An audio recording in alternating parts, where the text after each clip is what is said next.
orang yang ngerti kebutuhan nasabah, ngegali kebutuhan nasabah, tanya dulu. Oke, sekarang lo sehat. Gimana kalau sakit? Gimana terkait dengan pengcoveran? Gimana impian lo? Gimana aset lo? Persiapan ketika memang ada keadaan darurat dan tidak bisa untuk bayar premi dulu. Iya. Tadi ada opsi, tadi udah sempat di info juga kan di awal. Jadi ada nih jawabannya. Jadi bukan yang lebih kayak ketika kita ngambil asuransi, mindset kita adalah mindset untung-untung. Itu salah. Halo semuanya, kita kembali lagi ya di Generasi Podcast sama gue nih, Mamet, sama temen gue. Ya, gue Samit. Nah, kita berdua juga kebetulan masih nggak berdua. Kita ada tamu lagi nih, teman kita juga nih di sini yang bantu di sini untuk kita berdiskusi bareng. Jadi ada masukan lagi nih, nggak cuma dari gue, nggak cuma dari lo, Mit, tapi Ya, ada dari teman gue juga. Jadi biar makin banyak nih wawasan kita, edukasi kita buat ke teman-teman yang mendengarkan podcast kita ini. Kayak gitu. Nah, sebelum kita mulai, kita perkenalkan dulu nih. Ada siapa sih di sini? Betul, boleh ya kita langsung suruh orangnya aja mengenalkan ya. Iya. Boleh, kita perkenalkan diri dulu deh, Mas. Halo semua. Halo. Salam sehat. Ya, Sehat. saya dengan Adi. Disebut teman saudara atau apa ini ya? Kerabat saudara ya. Saudara seagama ya. Oke. Oke, ini saya kenalin ya. Saya Adi. Di sini saya sebenarnya bukan bintang tamu ya, tapi ya hanya iseng main. Tapi kok ketemu ya udahlah. Kita gabung jadi bareng. Kebetulan pembahasan yang positif ya, kenapa nggak ikut gitu kan?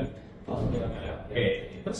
Terus saya ngapain di sini? Ya, nanti biasanya ya kalau udah episode sebelumnya ya. Oke. Gue di sini kita ngobrol biasa. Jadi terkait kita mengangkat isu-isu terkait keuangan lah ya. Oke. Orang-orang yang dimana mereka mempersiapkan keuangan mereka agar berjalan sesuai dengan apa yang mereka inginkan. Oke. Ya gitu. Nah itu kan butuh perencanaannya seperti apa. Oke. Karena kita sempat sekilas kita ngebahas terkait sebelum-sebelumnya pernah ngebahas terkait kartu, terus pernah ngebahas juga terkait asuransi, baik itu asuransi kesehatan, asuransi jiwa, sama asuransi penyakit kritis. Oh, berkaitan asuransi ya? Iya, jadi kan karena kalau kita berbicara terkait untuk perencanaan keuangan, pasti kan itu harus ada unsur instrumen asuransi di dalam. Betul. Karena percuma kita mempersiapkan hal-hal yang tadi itu yang mewah seperti investasi, tapi kalau kita nggak ada proteksinya, percuma kita investasi tapi nggak ada yang jagain kita dari pengaman. Bisa dibilang fondasi keuangan ya. Betul, fondasi keuangannya. Iya. Jadi persiapan untuk menuju ke tahap investasi harus melewati dulu yang namanya proteksi. Benar nggak? Betul. Benar kan? Setuju.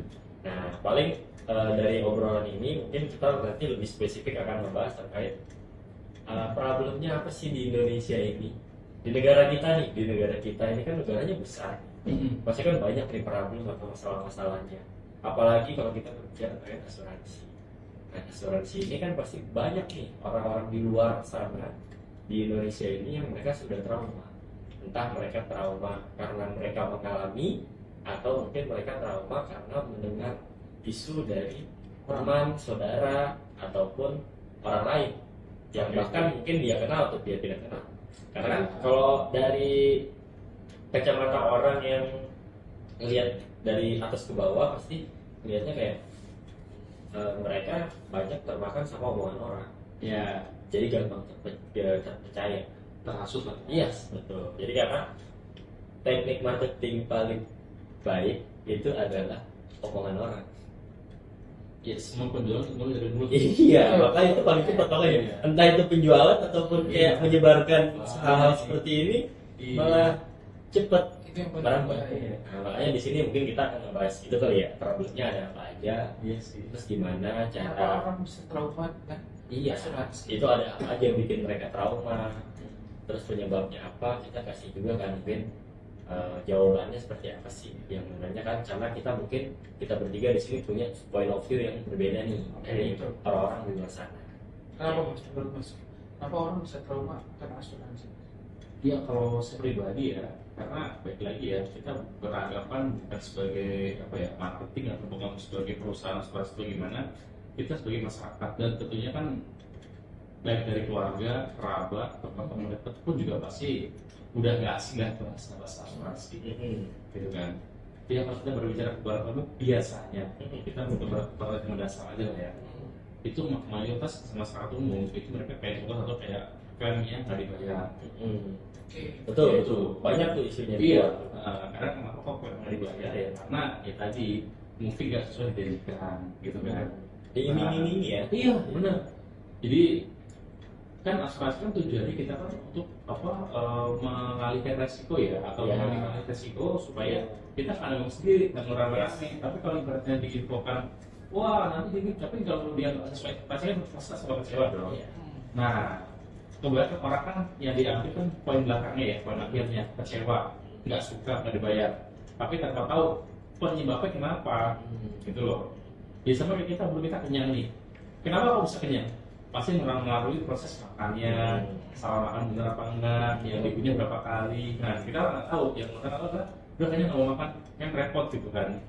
Ada juga tadi kan di iming-iming investasi. Nah Banyak tuh. banyak. Emang ada maksudnya asuransi investasi itu ada apa? Setahu saya gini sih bro ya, memang kan itu bagian dari program kalau bahasa asuransi ya, itu menggunakan bahasa unit link. Oke. Banyak orang di luar sana mereka tuh apa ya, sangat sudah mulai membenci nama unit link, banyak gitu kan. Kenapa tuh? Ya karena mungkin ya dari penjelasan di awal, ini kan pasti kan ya kita nggak tahu seperti apa di awalnya gitu kan. Ya pasti kalau penjualan secara bagus, penyampaiannya jelas, no hard selling, dan nasabah menerima dengan baik, baca polis, semua sih nggak bakal terjadi di selling sebenarnya. Oke. Ya kita nggak tahu, ya pasti ya kadang ada salah dari pemasarnya, ya mungkin ada salah juga dari nasabahnya. Wah nasabah nggak bisa disalahkan, betul, nasabah silakan nggak disalahkan, tapi kan kita berbicara kan ada hukum untuk perusahaan, melindungi perusahaan, ada hukum juga pasal asuransi melindungi nasabah, gitu loh, saling memahami aja. Itu tergantung ya berarti. Ada, biasanya ada ya gitu kan. Nah terus kayak sebenarnya kenapa link itu banyak yang orang merasakan ya, karena mungkin salah penyampaian.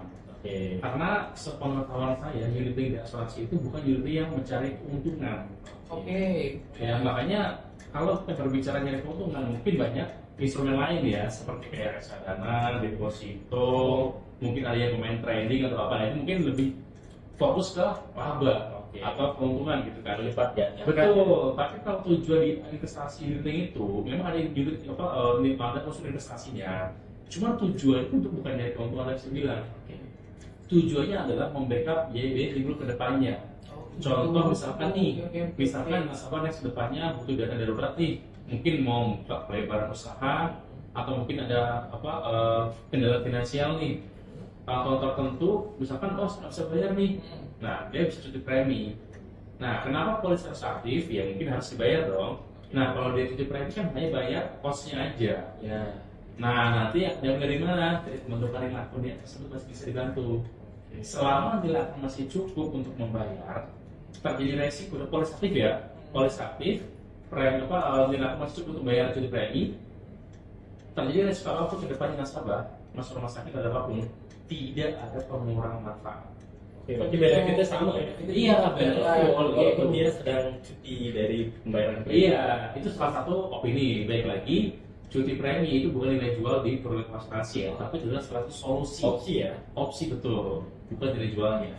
Oke. Itu maksudnya iming investasi ya, mungkin kesalahan penyampaian, wah pak bulan itu bapak ini dapat investasi untuk nggak kayak gitu. Ya betul. Iya. Karena kebanyakan orang sih yang pernah cerita ya terkait Iya. pengalaman dia berasuransi itu adalah ya mereka merasa dirugikan karena ketika dia bergabung itu yang ditonjolkan itu bukan dari benefitnya, tapi Oh. dari dijanjikan bahwa nanti 10 tahun kemudian atau 7 tahun atau 5 tahun kemudian uangnya sudah dibayarkan jadi segini bu total. Kayak gitu. Nah kalau kayak gitu berarti jatuhnya agentnya lah yang nakal ya. Sebenarnya kalau bilang nakal sih nggak mungkin, jadi nggak kompeten. Oke. Iya, karena ya jujur aja ya, di Indonesia ini ada jutaan member pemasar asuransi. Oke. Saya nggak berbicara seluruh asuransi ya, tapi mayoritas Dari seluruh ya. Ya, itu ada jutaan member. Tapi saya pastikan mungkin ya di bawah 1 juta aja dia kompeten Oke. dan komitmen dengan apa yang dia jual gitu kan atau janjikan. Karena kebanyakan orang yang janji asuransi itu kan mungkin ya mereka hanya untuk side job, sampingan aja. Jadi masih punya pekerjaan utama ini samping. Jadi mereka belum memahami banget nih gimana cara penjelasan yang benar. Jangan lupa untuk memberikan pengertian ke nasabah, karena asuransi itu kan setahu saya itu bisnis penyampaian dan transfer keyakinan. Apa yang kita yakini, benefitnya apa, gimana transfer ke nasabah. Tapi kalau kita sebagai agent aja nggak yakin apa yang kita sampaikan, nggak tahu apa yang kita sampaikan, gimana kita mau transfer ke nasabah. Akhirnya apa kita ngomong A, nyampe ke nasabah C, apalagi D. Nah itu kan, wah itu bahaya banget gitu kan, karena asuransi adalah barang yang tidak nyata. Kita ada dua komitmen betul, nggak berwujud. Gitu kecuali kan, sorry ya kayak sales rumah, properti, mobil, atau sebagainya ada wujudnya. Bu, mobil ini fitur ini bagus nih, beli ya sesuai harga Bisa ya. dicoba ya. Ya, gitu loh. Coba kita jual asuransi. Wah, itu fiturnya betul. begini, tapi ibu mau coba. Betul. Kita harus menjaga sekali trustnya nasabah. Oke. Jadi menurut saya ya, mau beli asuransi apapun, dimanapun, satu pastikan sesuai kebutuhan. Yang kedua, ada tim yang support untuk membantu ketika nanti klaim. Oke. After salesnya. After sales yang penting. Jadi seorang sales itu pasti banyak ya yang bisa jualan. Mungkin lah karena faktor kedekatan kita fair aja sih, Bang Rafiq gitu kan. Mungkin karena yang jualan saudara, bantu-bantu, teman dan sebagainya. Makanya saya bilang sama nasabah-nasabah itu kadang ya apa ya, jangan pernah beli asuransi karena kedekatan, tapi karena kebutuhan. Oke. Iya. Bagus. Oh itu. Iya, karena ya apalagi ya kita bantu-bantu di awal. Tapi ketika plus claim nggak dibayar yang tadi kuartal pertama ya, akhirnya apa? Bisa hubungan baik. Komplain. Ngapain gitu loh? Misalnya maaf ya, lo gagal training gak seberapa, tapi masa hubungan baik ke depannya kan gak nyaman gitu loh. Benar. Gitu, makanya balik lagi ya, sebagus-bagus asuransi adalah ya, sesuai dengan kebutuhan nasabah. Ya, betul. Gitu. Kalau itu. Iya, ya nasabah mau asuransi kesehatan dikasih jiwa kan nggak nyambung gitu loh. Iya, karena kebanyakan Ya. itu orang yang mungkin pernah cerita ke gue, jadi kayak dia tuh pernah sering sih ditawarin sama beberapa orang, baik itu saudara, temen, tiba-tiba datang ke dia, terus tiba-tiba dia bawa sebuah produk dan dia menjelaskan produk itu. Bahkan si orang ini belum pernah ngobrol nih sama temen gue, belum pernah ngobrol sama sekali terkait kebutuhannya apa, tapi tiba-tiba langsung ditembak kasih produk. Banyak kan kayak gitu, makanya lah hal-hal kayak gitu yang bikin Image asuransinya nggak bagus ya. salah satunya itu. Jadi problemnya nambah lagi nih. Yang tadinya problemnya itu adalah kayak proyek yang nggak dibayar, terus diiming-imingi investasi yang menguntungkan. Nah terus ada lagi problem baru kan jadinya kan. Betul. Dia datang, dia langsung nembaknya produk, produk. Padahal belum ada kebutuhan di. Betul. Bisa jadi kan mungkin orang itu pada saat bertemu dia ada kebutuhan nih buat membeli sebuah asuransi. Tapi ketika didatangi oleh pemasar ini nggak menggali kebutuhan itu, tapi dia langsung bawa sebuah produk ke dia. Yang tadinya udah ada niatan mau beli, jadi malah jadi trauma. Coba gue udah punya niat baik ini mau beli asuransi, tapi gue ketemu orang asuransi malah dia langsung nembak produk ke gue. Iya. Gue nggak ditanya gue butuhnya apa gimana. Ya gitu. Nah itu kan jadi problem juga. Jadi buat mungkin para marketing atau agen asuransi di Indonesia. Gitu. Benar nggak kalau gitu? Ada sih, karena banyak saya bilang bro, mungkin banyak agen itu yang belum melalui asuransi itu training, belum melalui pemahaman yang akurat tentang asuransi. Ya balik lagi itu kan mungkin kayak hanya sambilan aja ya, nggak full time di sini, jadi belum paham gimana cara ngurus-ngurusin nasabah gitu kan. Nah balik lagi kita berbicara kebutuhan nasabah. Ketika nasabah memiliki kebutuhan asuransi bagus, dong berarti dia udah asuransi. Tapi kalau ketemu dengan agent yang baru, ya mungkin dia belum hoki lah gitu kan, jadi niatnya yang baik jadi berprasangka buruk gitu kan. Gitu. Nah makanya saya bilang kalau misalnya kita ketemu agent, ingat ini adalah mungkin tips buat nasabah ya, mungkin bisa gue taruh asuransi ya. Kalau ada orang asuransi datang lewat asuransi, memang kan jatuh sedia ya, kita harus cari orang yang punya value lebih. Poin adalah kita punya asuransi tujuan untuk apa? Untuk proteksi kan. Di luar investasi lah apa itu kan bukan job desk-nya asuransi, saya bukan tujuan utama kita berasuransi kan. Tujuan utama kita berasuransi adalah untuk proteksi kita gitu kan. Nah sebenarnya bukan kita harus jual produk, bukan, tapi jual problem sebenarnya. Oke. Kenapa saya bilang begitu? Karena gini, kalau memang benar-benar orang yang ngerti kebutuhan nasabah, ngegali kebutuhan nasabah, tanya dulu. Oke, sekarang lo sehat, gimana lo sakit? Gimana terkait dengan pengcoveran? Gimana impian lo? Gimana aset lo? Gimana tabungan lo? Habis ingat gitu kan? Gimana kalau punya usaha? Gimana lo punya hutang? Bayar sana, bayar sini, bayar angsuran, bayar cicilan. Repot kan? Nggak artinya apa? Kita memang menimbulkan masalah di awal, tapi kita hadir untuk menyelesaikan masalah-masalah itu Dengan solusi dari dengan solusi ini, gitu loh. produk yang ditawarkan. Betul. Bukan tiba-tiba datang, Mas, ini produknya. Iya, Oke. gitu loh. Jadi nggak sesuai dengan arahnya. Betul. Iya. Kalau agent yang baik, maksudnya saya bilang nggak itu bagus, harus sempurna nggak ya? Semua orang nggak ada yang sempurna gitu kan? Mungkin Caranya gitu loh. Kalau kita ujung-ujung sudah menawarkan produk, ya enggak lah, gitu loh. betul. Ya, itulah salah satu halnya juga kan. Kayak itu terus ujung-ujungnya jadinya si orang jadi kayak ambil produk tersebut karena nggak enak. Iya. Entah karena ditawarin saudara atau teman atau mungkin bertua, Betul. ya kan buat kita buat tawarin ya mau ambil. Mm-mm. Jadi kayak ujung-ujungnya jadi apa? Ketika dia ngambil, ketika dia mau klaim, klaimnya nggak dibayar. Iya. Nah, Jadi komplain. Iya.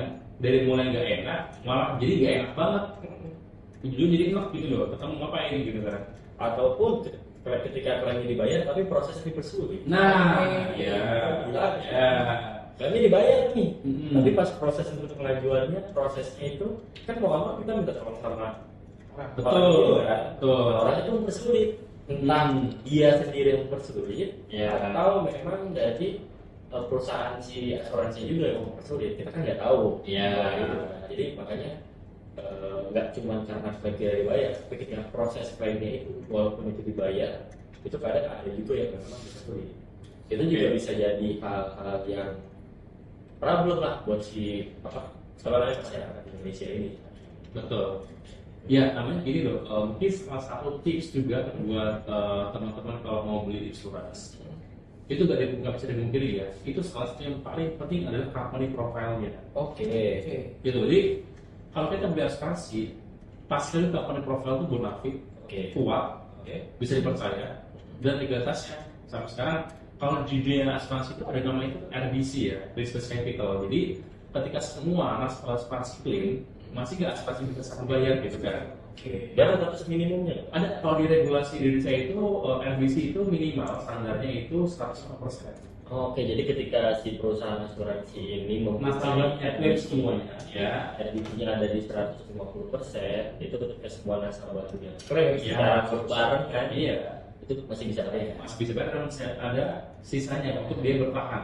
Berarti itu batas minimumnya Ini ya, minimumnya. Gitu lah. yang untuk si perusahaan asuransi ini Iya. bisa mendirikan di Indonesia. Betul. Itu makanya ketika nanti berbicara klaim nggak dibayar, kita tanya dulu case seperti apa.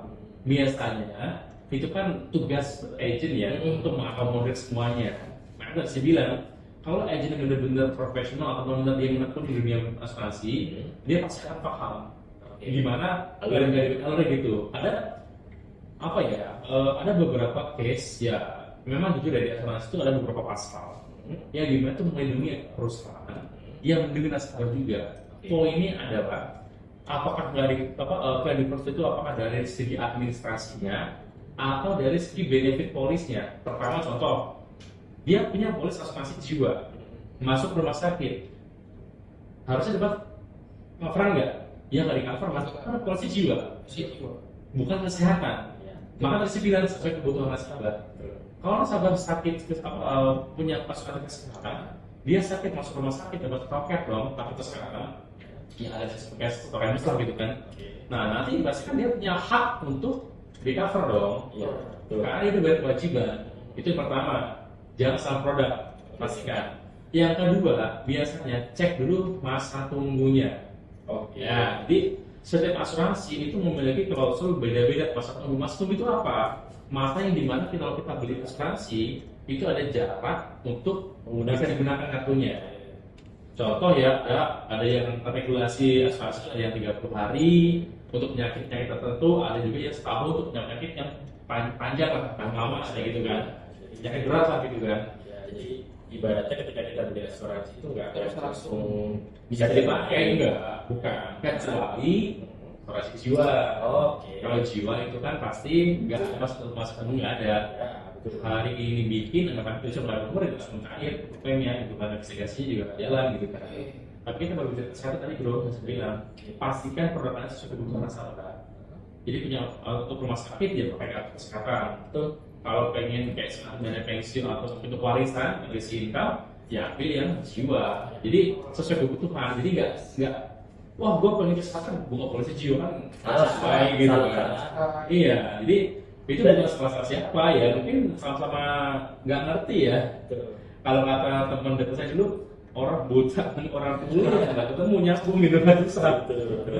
Ya itu ya karena ya itu mungkin terkait asuransi kesehatan, asuransi jiwa itu pernah kita bahas deh episode sebelumnya. Oh gitu, oke. Ya itu nanti mungkin kalau untuk yang teman-teman mau tahu detailnya kayak gimana itu nanti bisa cek di 2 video kita sebelumnya. Oh gitu, oke. Nah jadi berarti terkait si asuransi ini permasalahan di Indonesia tadi mungkin sebenarnya permasalahan itu ada solusinya, nggak cuma sekedar kayak ada masalahnya tapi nggak diperbaiki sama si perusahaan asuransi ini. Iya. Kayak contoh kalau tidak dibayarkan pasti kan dilihat dulu kan. Iya. Klaim ini nggak dibayarkan karena apa? Apanya kan udah investigasi Iya, gitu kan. dari si perusahaan asuransi dong, berarti dong jadi ketahuan kenapa klaim tidak dibayar. Iya. Apa tidak sesuai dengan syarat dan ketentuan mungkin, Iya. atau mungkin ada satu dan lain hal yang memang si asuransi ini terkait kondisi ini nggak di cover, mungkin kayak gitu. Itu ya solusi jawabannya. Jadi nggak semua asuransi itu kalau nggak dibayar salahnya karena perusahaan, tapi karena kita perusahaan juga mengacu kan sama yang namanya si polis, ya kan. Jadi makanya ketika beli asuransi polisi dibaca. Iya betul. Dan kalau bisa sesuai kebutuhan tadi ya. Betul. Gitu. Terus terkait yang tadi yang kedua berarti itu diiming-imingi lah terkait investasi. Ini akan menguntungkan, nilainya akan lipat ganda. Iya. Kita tadi juga udah sempat nih dijelasin tuh terkait ada yang namanya asuransi unit link, ya kan? Yang dimana investasi di sini itu bukan untuk menguntungkan, tapi lebih untuk persiapan ketika memang ada keadaan darurat dan tidak bisa untuk bayar premi dulu. Iya. Tadi ada opsi, tadi udah sempat di info juga kan di awal. Jadi ada nih jawabannya. Jadi bukan yang lebih kayak ketika kita ngambil asuransi, mindset kita adalah mindset untung-untung. Itu salah. Itu pernah kita bahas juga kan gitu ya. Waktu di episode sebelumnya juga pernah kita bahas ketika kita beli asuransi, kalau bisa ya itu uang dingin, Ya. jangan mengganggu uang kita. Jadi ketika ibaratnya ketika kita bayar premi, ya udah sama aja itu udah uang hangus yang kita tarik lagi. Walaupun memang sebenarnya di dalam klausul polis akan ada nilai yang bisa diambil, tapi kita nggak mengharapkan hal itu lah. Kayak gitu. Terus berarti terkait proses klaim sulit kayak gitu, itu kan juga banyak tuh isu-isu di luar. Iya. Itu kan juga balik lagi ketika lihat ya proses sulitnya ini apakah yang mempersulit itu dari segi agent atau dari segi perusahaan. Iya. Bisa jadi perusahaannya nggak bikin ribet, tapi si agent yang bikin ribet. Betul. Karena dia ngerti gimana caranya. Ya, betul kayak gitu. Berarti harus bisa memilih agent yang tepat, Betul. bukan karena tidak enak. Betul. Terus terkait untuk banyak nih agent asuransi nakal di luar. Nakalnya entah mungkin dari segi mereka menjualnya itu tadi selling langsung ngasih produk tanpa apa namanya mencari kebutuhannya dulu dari si calon nasabahnya. Terus juga bisa jadi karena kan kadang pasti ada beberapa kita perusahaannya sama nih, perusahaan asuransi sama, agentnya datang. Bisa jadi si orang A ini ngasih premi segini 1 juta, tapi si agent yang B di perusahaan yang sama, produknya sama, benefitnya sama, ngasih premi 1,5. Nah itu bedanya apa? Itu kan mungkin berarti di apa namanya di setting lah, dari settingan jangan dari agentnya itulah yang nakal. Karena benefitnya yang nggak sesuai dimas-masukin gitu kan. Atau bisa jadi benefitnya sesuai sama, benefitnya klub nih, tapi preminya dimainin sama dia. Kayak gitu. Jadi kayak ada apa ya, kepentingan pribadi dia yang dimasukkan ke dalam situ. Iya. Kayak gitu. Karena banyak tuh beberapa temen ya gue yang datang ke gue, mungkin dia cerita ngobrol terkait tuh asuransi gue preminya segini ya. Kemarin gue minta buatin sama benefitnya ya harga segini, lebih murah. Kayak gitu. Ya itu kan berarti ada main dong dari segitunya kan, kayak gitu kan. Itu juga yang jadi isu lagi nih buat ke orang. Jadi ketika si agent asuransi akan menawarkan produk, pasti premi ini akan jadi tanda tanya juga. Bener nggak nih preminya sesuai segini nih? Atau lumayan nih preminya? Kayak gitu kan. Tapi bahkan kadang ini loh, saya juga ada pengalaman juga, ada ngobrol lah sama orang yang lebih senior daripada saya gitu kan. Kalau orang-orang usia di atas 50 tahun, orang senior ini, saya bilang senior ya, bukan muda. Mereka kadang tuh saking percaya sama agent, mereka cuma orang bayar dari rekening, tapi titip duit ke agentnya. Oh itu malah lebih bahaya. Iya, betul. Ada kayak gitu. Jadi nitip uang ke agentnya, tiba-tiba nggak dibayar, yang dipakai sama agentnya. Itu. Ketika nasabah klaim merasa bayar, Kan belum udah nggak bayar. iya, padahal dia nasabah udah bayar nih, tapi di perusahaan tuh nggak ada surat premi dari awal. Tuh. Gitu. Jadi itu gimana manfaatnya? Nimbul masalah baru. Nah, ini pidana, ini Iya. bahaya gitu kan. Itu Nah, salah. makanya saat ini tadi benar kata lu bro ya, yang masalah kayak tadi bilang apa main premi atau gimana gitu. Baik lagi ya saya bilang company profile tuh nggak dipungkiri kok. Iya. Justru kalau perusahaan-perusahaan besar itu mereka ada sistem.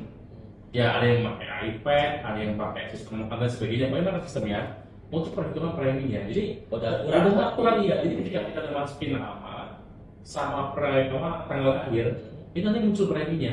Oke, berarti udah Yang membicarakan ya mungkin tadi yang lo bilang, wah ini satu perusahaan yang sama, satu karya yang sama, dua agent kok kadang bisa berbeda gitu kan. Nah biasanya itu apakah manfaat-manfaat pelengkapnya dimasukkan nggak gitu loh. Oh iya. Nah kalau asuransi itu ada namanya rider ya, kan itu kan dengan manfaat tambahan.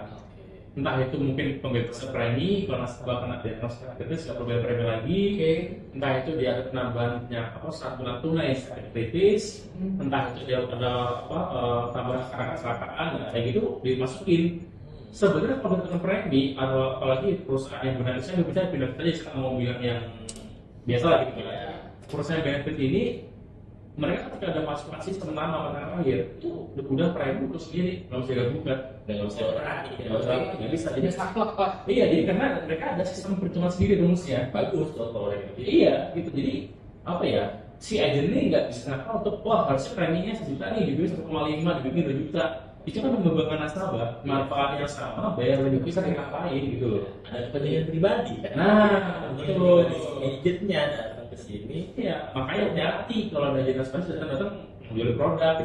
Itu keinginan pribadi, bukan keinginan nasabah. Betul. Makanya kan itu jadi mengganggu lagi kan. Iya. Ada lagi jadinya. Iya. Ya, udah dan Iya. berarti sekarang terkait hal tadi masalah premi ini yang bisa selisih begitu, berarti kalau sekarang udah nggak mungkin akan terjadi ya premi bisa selisih seperti itu ya, karena kan udah dibikinin sistem tadi. Iya, baik lagi bro, kalau sistem dibikin, tapi kalau oknum agent yang Iya. masih berkepentingan pribadi, Masih ada fungsi susah lah ya. kan makanya saran saya jangan pernah beli asuransi kalau belum ngerti. Oke. Harus pahami dulu, Di note. iya, pahamin dulu. Better kita bawa di awal deh, daripada kita bawa di akhir gak dibayar, klaimnya malah jadi perusahaan, jadi nggak baik gitu kan. Banyak kan. Apa? Better gitu. Betul. Banyak orang gitu. Dan tadi yang terkait dengan titipan premi, sebisa mungkin ya, jangan pernah nitip premi ke asuransi. Apalagi sama orang baru dikenal. Apalagi baru dikenal, betul. Karena sekarang kan asuransi kan media pembayaran fleksibel. Bisa auto debit kartu kredit, bisa auto debit rekening juga. Oh, Gitu. bisa ya? Iya, bisa. Jadi Nggak udah- perlu tunai-tunai yang perlu kayak di Iya. bank atau di mana, nggak perlu. Jadi kayak iya. udah memudahkan lah. Justru itu sebagai tanda bukti bahwa si agent ini bener nih, data pengajuan kita disubmit ke perusahaan asuransi. Ketika kita bayar di debit, jelas nih ada perusahaan asuransi gimana, Ada berapa, ada bukti buat kitanya. Tapi kalau kita dibikin aja, ya mohon maaf ya, aplikasi bisa dibikin Pak Bu. Itu kan, itu loh. Polis aja bisa dibuat. Betul, itu loh ngapain? Tapi kalau ya lebih mudah dari lagi. bukti store dari sistem Apalagi ya, ada bukan di print ya, itu lebih kuat. Kuat. kuat Itu loh. Oke, berarti masalah itu juga udah tersolve lah ya, Iya. hal kayak gitu. Berarti mungkin secara garis besar mungkin di saat ini ya di Indonesia ya, itu kan tadi hal tadi itu yang udah kita bahas, itu kan udah ada solusinya semua. Jadi kayak permasalahan ini sebenarnya udah diselesaikan kan sama si perusahaan asuransi ini, Iya. biar hal itu nggak terjadi. Iya. Nah, jadi sebenarnya masalah udah ada sebenarnya. Masalahnya sebenarnya adalah ya kita aja jangan mau terprovokasi sama orang lain aja. Betul. Kalau dari sudut pandang gue ya, Iya. ya kayak gitu. Jadi kayak ya yang penting lu yakin sama diri lu sendiri, lu udah percaya sama itu perusahaannya mungkin atau mungkin dari produknya, ya udah. Kalau mau lu yakin lu ambil. Tapi ketika lu baru masih setengah-setengah nih, ya jangan. Ini kok dulu. Ini kalau karena malah nanti jadi problem, malah jadi timbul masalah lagi. Jadi kayak ujung-ujungnya jadi kita yang menciptakan masalah untuk diri kita juga ketika kita ambil produk di asuransi ini. Jadi sebenarnya ya itu sih. Terus juga mungkin ya karena di Indonesia kan, itu kan kita kan negaranya muslim. Betul. Nah pasti kan ada nih pertanyaan-pertanyaan terkait kalau pakai asuransi riba nggak sih? Kayak gitu. Iya pasti dong. Ya kan pasti Betul. ada tuh pertanyaan-pertanyaan Betul. kayak gitu tuh. Nah itu nanti mungkin kita akan bahas kali di episode Boleh. selanjutnya. Boleh. Terkait sebenarnya asuransi ini riba apa enggak? Iya. Dan apakah ada solusi dari si riba ini? Kayak gitu. Nah itu nanti mungkin teman-teman kita akan bahas di episode selanjutnya kali ya. Kalau untuk episode kali ini mungkin terkait problemnya ini tadi kan udah kita lempar ke topik dan udah kita kasih solusinya juga. Jadi nanti balik lagi teman-teman lah yang nanti akan menilai apakah ini udah sesuai apa enggak. Jadi kita di sini ya cuman bisa ngasih dari segi dari point of view kita sebagai orang mungkin yang udah pengguna atau mungkin yang sudah besar dia yang sudah menjalankan bisnisnya seperti apa. Jadi nggak cuma dari sudut pandang satu orang, tapi kita dari sudut pandang banyak orang. Ya. Betul. Gitu. Tapi nanti teman-teman sendiri yang menilai. Betul. Nah mungkin percakapan kita sampai sini dulu kali ya. Oke, boleh. Siap. Sudah selesai. Mungkin nanti kalau ada topik-topik yang menarik kita bahas seperti apa ya. Nah, nanti terkait yang pertanyaan terakhir tadi yang riba ini kita lanjut di episode selanjutnya. Oke. Boleh. Boleh. Boleh. Ntar tenang aja di episode selanjutnya masih ada Mas Andi yang Insya Allah. selalu menjawab si riba ini. Insya Allah. Oke, gitu. Oke deh kalau kayak gitu teman-teman, terima kasih udah mau mendengarkan obrolan kita bertiga ini.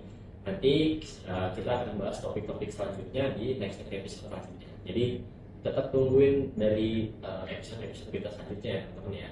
Dadah, terima kasih. Dadah. Thank you. Assalamualaikum. Ya.